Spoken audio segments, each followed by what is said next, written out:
Have you ever wondered if there was some magical part of you that you've been unable or afraid to access? Have you ever felt or been told you're crazy? Here's a thought to ponder. What if you're not? What if every imaginary friend, every letter to Santa Claus, every fairy or elf you saw as a child was your inner self reaching out to the spiritual world? What if your blocks are really a bridge? What if your wounds are really your windows?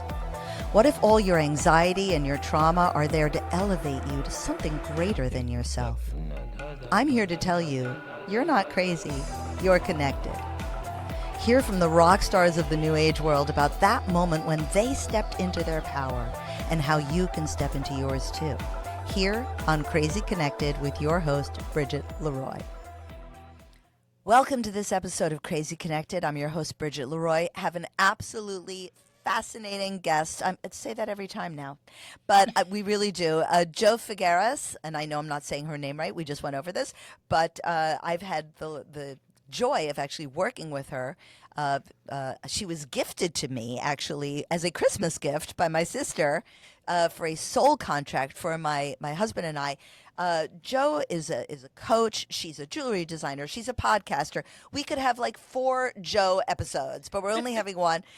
She is a master in Tetrology. It's a course that takes place at the intersection of numerology, astrology, and human design. I would call her basically a spiritual accountant because she works with numbers. So welcome, Jo. I'm so glad to have you on the show. Thank you. This is exciting. And you said my name perfectly. You really did. So Oh, thanks. thank you. I'm so glad. Well, anyway, the show's called Crazy Connected because we really focus on the moment when you realized you weren't crazy, you were connected. Right. So tell me a little bit about like what your childhood was like, maybe what brought you into this, what the reaction was when you started showing interest or talent in kind of supernatural or psychic abilities. Tell me about before Jo. I've been intuitive, sensitive, empathic my whole life. I've always been able to read energy, and it wasn't until, of course, what I call a catalytic relationship, right? We have these people that come into our lives, they mess it up, and then it causes us to say, there's got to be something more, right? Right. So after, a sad breakup, that's exactly what happened. My life just continued to spiral, right? Choices. I didn't trust myself. I didn't love myself, all of those things until I had reached rock bottom. And then rock bottom was that moment. And I remember sitting in my living room and I remember looking at the ceiling and saying, this cannot be what my life is going to be. And I was 44 years old. I remember that specifically. And I heard for the first time external clairaudience, as clear as a bell, as if whatever was right there next to me, I heard, you are exactly where you're meant to be. And with that came this huge rush, I guess, of knowing. And I remember I gasped and I got up off of the couch. And at this point I was just on autopilot. Yeah. I went into my office, I sat down, I picked up a pen and I just started writing. It was 4 pages of automatic writing. Wow. And, what came out? What was it? To this day, I cannot find that to save my life. And I look for it every 6 months. I'm like, where is it? What happened? Wow. I don't so know. It disappeared, no but it must have disappeared for a reason. But it started your, it opened your channels, I take it. It opened my channel, yes. So how did you learn? So I know you use the energy of the Akashic Records. Can you explain to those who may not know what that is, exactly what that means? The Akashic Records? The easiest description is it's cloud storage for your soul. That's the easiest description. Cloud storage for your soul. Yes. And the records are not some library in the sky, and they're not inaccessible. They're accessible to everybody. It's a consciousness, actually, that is stored within your own soul, right? And if you think of it in terms of as a baby, we're surrounded by the amniotic sac, and that keeps us alive. That's our life giver. When we're born, it's sort of the same concept where we're surrounded by our soul. So the human body is actually supported by the soul, and that's where our different layers of energy exist, and that's where our records are. That's so amazing because, of course, I do picture a library in the sky. That's exactly what I'm imagining. It's like a library in the sky, and I could pick out a book from an ascended master or something like that. But that's a Yes. really interesting way of looking at it, as sort of being like like I want to say almost like a spiritual eggshell that surrounds Yes. us and protects us, Yeah. and that we can draw from it. I mean, is that what you do? You kind of grab a little like a filament from it and bring it down in. Every intuitive is different. Some people channel the written, I use my intuitive capabilities of visualization, clairaudience, my spiritual mediumship. So I will just simply ask for clarity and guidance on a random topic. And then I'll just close my eyes and I'll be shown it. I'll typically have that person's spirit guide show up. They'll give me little, insights into what I'm seeing. It really is more like a conversation, right? Their spirit shows up, Right. their spirit guide shows up, and I say, okay, tell me more about this. Past lives, I've always been able to see those since I was a little girl. So it's different for each intuitive. Well, this is what I want to go back to. Tell me about your childhood. I mean, if you were a little girl and you were already able to do these things. So I knew it didn't start when you were 44, which I can tell from looking at you was like last year. So, no, I know it wasn't. But tell me about being a little girl with these abilities. Where did you grow up? What was your childhood like? So the abilities manifested as hyper awareness, right? Because as most very sensitive, and I don't want to generalize too much here, but most very sensitive humans are raised in difficult childhood. They have challenging childhood caregivers. We'll just say Absolutely. Yep. challenging situations. So Well, yeah, I mean, I always say, I'm sorry, I didn't mean to interrupt, but I no, always say, like, the trauma, like, if you had a mental illness or abuse or anything, in your childhood, it was really important for you to gauge people's emotions. So you, of course, knew yes. how to do that very well. When you walked in the room, you needed to know how everyone was feeling at that moment. Exactly, perfectly stated. And that's exactly how I went through life. Always tuned into other people's energies, specifically so that I could gauge my safety.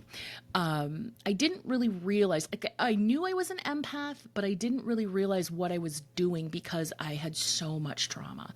Um, uh, so much trauma from my, we'll just say, everybody around me, right? Yep. So as a child, I don't remember a happy childhood. I don't remember loves and kisses and laughter and all that stuff. I do remember that being hypersensitive. And then once I was out on my own, right, and all of the coping skills that we learn, we realize, wait a minute, these are not serving me. As an adult, this is not creating the happiness that I need. That's when I started looking into it and realized, oh, I'm an empath. Yeah. These are tied to empathy is tied to intuitive abilities, and that's why I'm able to know things. Because I remember being told, don't be so sensitive and don't be so hysterical, and I would Oh, say, yeah. well, you're this and you're that, and the response would be, no, you're crazy, you're making it up, you're making stuff up, you don't know. But I did know, Yeah. right? Well, So that's the whole point of this show. I mean, absolutely, is that moment when we step into our power and really know, I'm not crazy. I'm connected, and then you're kind of crazy connected. So, and there's so many different modalities out there, and so many different paths to follow, and they're all good for whoever they are for. What in particular drew you to let's say numerology, because I know astrology and human design. I feel like there's a lot of astrologers and there's a lot of human design people, and I think it's great that you combine all three. But numerology is so fascinating. Like, how did you go, oh my God, this is really cool, like this is really on the ball? I had a reading with Numbers by Shay. She's out there. She's amazing. She does a daily reading. She doesn't do private readings, but just if you follow her on any of the socials, she just gives you this little paragraph dose of this knowledge. And I actually was lucky enough to know her. We were living in the same general area in Michigan, and I was lucky enough to snag a reading with her. And she gave me a numerology reading. It was amazing, and it explained everything. And how I say it now, numerology shows you that your personal traits are traits. They're not flaws, and they're Right. simply out of balance. And so from there, I just started doing my own research. I'm a 33-6 life path. That's the master teacher. So that means I love to teach, but first and foremost, I'm a student. So I went down the rabbit holes and I've just learned about it over the years. I wouldn't call myself an expert, but I would call myself an advanced knowledge user of numerology. And then you also the tetralogy. You did work astrology, but I mean, I don't think maybe the average listener understands like how much study has to go into something like astrology to understand it's not just like the 12 signs. There's the houses. There's the the whatever the different, I've forgotten what they're called, but like Yeah.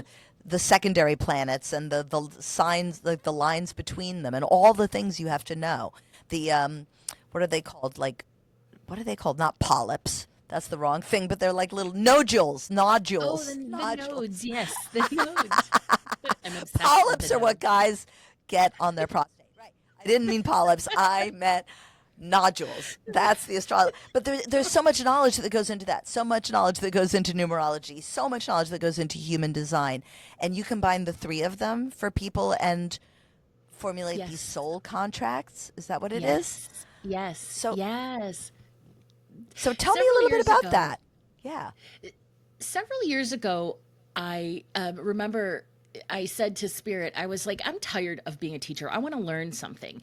And then I'm not kidding, within like days, I was offered this amazing mentorship. And it was way over my head. It was so over my head because she's a great teacher, but she is advanced. And so I figured, well, if I want to learn astrology, I'm going to have to do it on my own. So I just learned a little bit here and there, which was good because I realized, oh, I am more drawn to soul astrology, which is about the soul. So I had already been using numerology in my Akashic readings. Right. I started incorporating astrology in there, and then I also started incorporating human design. I got a reading from a local reader, and I remember I had one client who I was like, I need a bigger picture. I don't know what to tell this person. So then I pulled all three of their charts and put them together, opened up their Akashic record, and then interpreted it within there, and it opened everything up. And I was like, holy moly, this is something big. So slowly I've been learning how to do that at higher levels, and then I recently started teaching it. So Oh, that's great. So you teach this online. People can take a course with you. Like, tell me a little bit about the course, how long it is, all that kind of stuff, and what it incorporates. 6 weeks. It is part self-driven, so you get like an online module to learn all of the written material. You get that, handouts and stuff, and then we meet every week for 2 hours to just discuss and talk and share, and people can ask questions, and we do meditations, and I'm teaching them each module every week. So last week we learned about the life between life process. What happens? What is the soul blueprint? How is it created? What happens when you die? And what happens until you're reborn? What is the process of creating your own soul blueprint? Then we're going to go into numerology, an introduction to soul astrology, an introduction to human design, an introduction to the Akashic Records, and then an introduction to spiritual mediumship. So if you were going to learn all these, it would take years to learn all of these. So I'm going Yeah, to to give you, refine them. Yeah. yes, to refine them. So I'm going to give you a formula to, here's everything you need to know to interpret a tetralogy chart. And it's really a personal development tool or a tool for coaches or mentors who want to level up their practice. Now, is tetralogy something that existed before you, or is this something of your own design?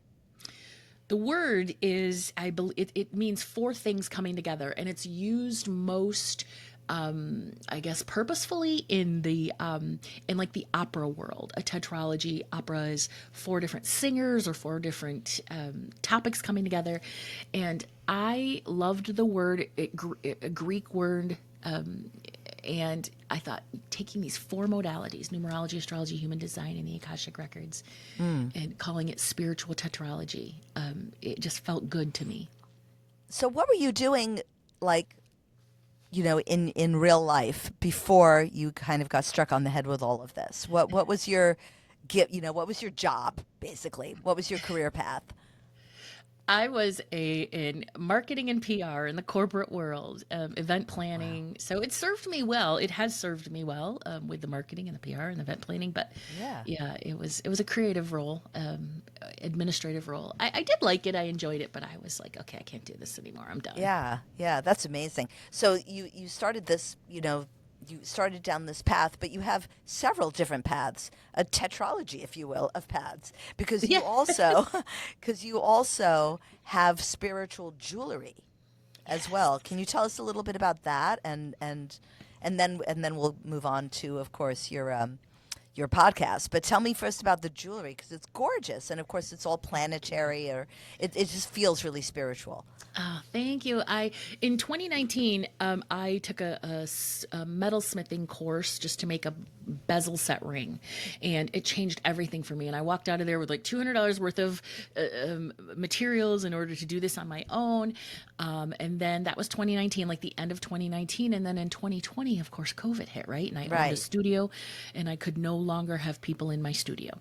And I never went through the whole, what am I going to do? Oh my goodness, how is this going to, because all of a sudden people started getting those checks, right? Those, Yeah. and people were saying, hey, Joe, can you make me a ring? Can you make me a ring? Can you make me a necklace? Can you make me something? And I'm like, why, yes, I can. And so I thought, well, how fun would it be to pull their numerology and find out like what their soul is most here to do, and then identify a crystal that would enhance that, and then make them a piece, an intuitively designed piece. And right now it's on hold because I don't have space for that in my world. But honestly, like in at least 5 or 6 years, I really want to be doing that full time. Wow, how Yeah, I would wonderful. Well, love to do that. you heard it here first, folks. That's Yeah. okay. And then tell me about your podcast as well. It's called the Esoterics Podcast, and we just talk about all things metaphysical with a never too serious style. Fiorelise, she is my podcast partner, and she herself is a double master number. She's a double Libra, wonderful, and we just have a really great rapport. She really is like my sister, and she lives in Southern California, and I'm in Portland, Oregon, so we are at least both on the West Coast. Yeah. And we just decide, what do we want to talk about? Lately, it's been astrology because we're both.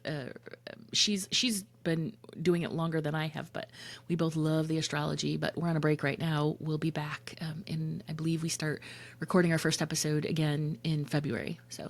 So on your website, you have you kind of break down your tetralogy with numerology is the what, astrology is the when, human design is the how, and the Akashic Records kinds of brings together your why. Yes. So, yes. and then you offer it, as Eric and I have had, a soul contract, sometimes between two people. So you do individuals or you do couples. Yes. So tell me about some of your experiences. Now, I know that Eric and I ended up really lucky because we were very, very like aligned, and Very. apparently all of our dates for 2025 are like to the same dates. So I guess we're going to be together all the time. So here's a weird question: when you do one of these readings, and maybe the what you're getting isn't so positive, like, dude, you guys are going to crash and burn any minute. No, seriously. What do you say when you're kind of like, oh, yes, okay. What do you do? So those soul contract readings are my absolute favorite. I love them, and I am shocked that people don't book more of them. But right, I'm working Yeah. through the universe. So, so when I do occasionally, very occasionally, get a couple where I'm like, ooh, you have a challenging soul contract. What I focus on are the challenges within that soul contract. For instance, if someone two people come together to learn patience, and it's just not working, right? Because the soul contracts are, one person hasn't done a certain, I don't know, gone through a certain piece of their life or balanced a piece of karma that they need in order to be where they need to be in order to bring balance to that contract. We focus always, always, always on this is what you need to understand, because these are the challenges that will come up as a result of that. I never go to negativity or anything Yeah. like that, because we have free will, and two people are going to stay together regardless of whether I tell them that they're not compatible. So I'm not going to tell them that. I'm going to tell them you have a great deal of challenges within your relationship, incompatibilities, really. And do you find that you've been, correct? Like they're like, oh, yeah, we do. When you've Everybody, the numerology is so hard to deny because the numbers are what they are. Yeah. But yeah, I've never had anybody follow up and say, hey, we didn't work out or we did work out or whatever. But I always get people who are like, thank you so much. It's brought us closer. We're understanding, you know, each other's, the traits that they bring to the table. We're able to incorporate that more into our daily lives. So yeah, I love that reading. It's so fun. And you strike me as such a, I don't know, just an impression that you're so joyful. And I have a feeling that you like to have a community, that's something that you kind of seek. And I don't even know how my sister hooked in with you, but what kind of community do you make? I mean, I have a feeling that you have some sort of community that you follow or that you're part of or that you have instigated. Yeah, I'm a Leo moon in the 11th house. So, exactly, emotionally, I need people. I'm a life path 6. That's the nurturer. Like, I need people. So, the community that I sort of look toward, as the master teacher, I look to people that are learning, but also people that are going to contribute. Right now, I moved here to Portland during COVID. So, it's been a very difficult time to create community. And Portland isn't the most community conducive creating place, right? You have to find your people and it's a little bit Yeah. difficult, but that's where I'm headed in 2025. I have a brand new office in the southern part of the city. I'm looking to move to that area, and this is the year where I'm about to put my feelers out and create. I'm doing in-person classes, so the community will come. But I love that you hit on that. Like that's my Yeah. primary focus this year is to create community. I got a download. What can I say? So okay. Yes, Can you remind me if you probably don't have it right in front of you, but you're a master teacher. You're a 33/6. Is that what you said? 33/6. Yes, my Can you life path. remind me what I am? Do you still have that in front of you, or can you do it quick? I can look that up very Yes. quickly. And in the meantime, I'll tell people that your website is joefigueras.com, which is Jof as in Frank, Igueras.com, joefigueras.com, if you want to learn Yep. about any of this stuff. So yeah, you're a 33/6, which is a magic number. And what am A I? master number. A You master are number. Yeah, listen, and that is not magic. That is challenge and challenge and challenge. But I'm very grateful for what it's taught me. You, Yeah. on the other hand, oh, you are my favorite life path number. You are the life You're path just 5. No, that's the freedom seeker. So it's really difficult because people are like, well, what does a freedom seeker here to do? You're here to experience freedom through discipline, however, structure, right? And 5s don't like structure. You don't like to be told what to do or how to do it. You just want to do what you want to do, and it's all about adventure and fun. yeah. But it's also about manifestation. So I love the Life Path 5s. They're very fun people. That's me. So much fun. Yes. And then what's my master? Do I have a master number? Because Yes, your heart's desire number, which is the thing that lights you up, is a master number 22/4. So you're the master builder. So ah, you're going to experience freedom through the things in your life that you build, the structures, the legacies, but you'll also be teaching others through what it is that you build. So those 3 things: build something, teach others, and that will provide you with the freedom that your soul needs. that's so interesting because my human design, I thought, was that I was a manifesting generator because I wanted to be a manifesting. I'm not. I'm a generator, and I just had this talk with my producer Tia Greene-Granger, who's sitting right here with me, because I do seem to manifest things, but I'm really good at the follow through, which is weird Yeah. because as a kid I never finished anything. But I start and I try to build things like my newspaper or my different businesses. And yeah, so I do see that as being a generator and or a builder. So it seems to all kind of, but the freedom part is like, well, I don't want to do this anymore. You guys take over. I'm going away for a year. So Yes. yeah. And So that's the part to honor too, because the generators are the initiators, but then initiators are also like, all right, well, I'm done, so I'm going to move on to the next thing because it's more fun. so explain. We have like 3 minutes left or so. Tell me some of the offerings that people can come to you and get if they visit your website, joefigueras.com. you can get a Tetrology reading. You can get a basic Akashic reading. I have a 30-minute option. You can get soul blueprint readings or a spiritual mediumship reading where I connect you to whatever spiritual being wants to come through. And then right now I'm focusing mostly on classes. So I will have a class, a self-driven online course dropping very soon about how to create consistency in your practices. And I do teach you how to open up the Akashic Records. So you don't need to take a big, expensive, long course on the Akashic Records. It's a simple prayer.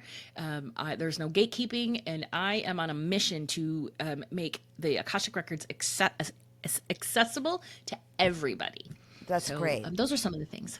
That's wonderful. And, going back to the Crazy Connected, I mean, we talked about, the childhood and the trauma, and then your moment, on the couch at age 44 and hitting your bottom. Do you now feel like you're crazy connected, like super duper connected? Super duper connected. Last night, a full moon meditation. I did a private one, and I just sat in gratitude I am so grateful for where I am and what I have to look forward to and the tools that I have now to create my future. And I would, when you get to the point where you can say, I'd do it all over again if I had to in order to get here, that's where I am. So yeah, I'm crazy connected. I have the power to create my experiences, end of story. And I'm about to create those experiences the way that I want them. Jo Figueras, thank you so much for coming on Crazy Connected. If you want to reach out to Jo, who is such a lively, brilliant, ebullient being, I've had so much fun getting to know you, and thank you again for my own soul contract. You can reach her at jofigueras.com, and it's just been a pleasure speaking with you again, and let's stay in touch. And I'm going to have to go on and look at this jewelry, but of course I have to look at it with my husband because I have enough jewelry, supposedly. So anyway, it's been so much fun talking to you. Thank you, Jo, for coming on Crazy Connected. Thank you, Bridget. It's been such an honor. I appreciate you. Thank you.